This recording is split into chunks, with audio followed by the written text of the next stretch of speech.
In 1918, New Orleans was gripped by fear. A shadowy figure known as the Axeman broke into homes at night, attacking victims with an axe. The crimes seemed random. Men, women, and even entire families were targeted. No valuables were stolen, and the only common thread was the brutality. Then, in March 1919, a letter arrived at a local newspaper, allegedly from the killer himself. Its eerie message would forever link the Axeman to the city's jazz culture.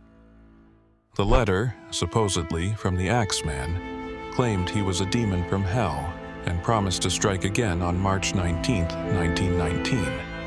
But he offered a bizarre condition. Any home playing jazz music that night would be spared. Panic spread, and as the fateful night arrived, the city pulsed with music.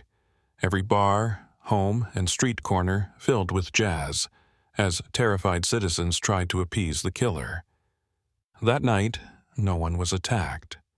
But was it all a twisted game? Despite the eerie reprieve, the Axeman struck again months later, proving he wasn't finished.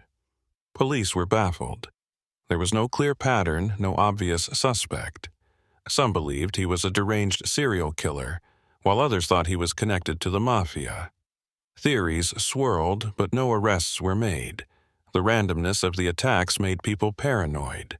Was he truly supernatural, as he claimed, or just a man using fear and chaos to his advantage? Some believed the Axeman's letter was a hoax, written by a prankster or even a jazz musician trying to boost the genre's popularity. Others thought it was a coded message, hinting at a deeper conspiracy.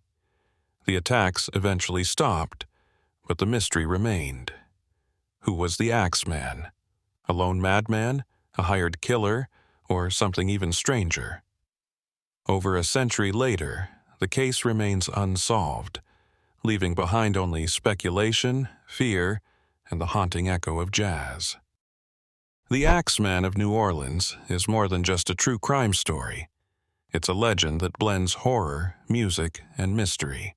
His letter, his eerie demand for jazz, and his sudden disappearance make him one of history's most enigmatic figures. Was he ever caught? No. Was he even real? That's still debated. But one thing is certain. His story continues to haunt New Orleans, where jazz still plays, and the fear of the Axeman lingers in the shadows.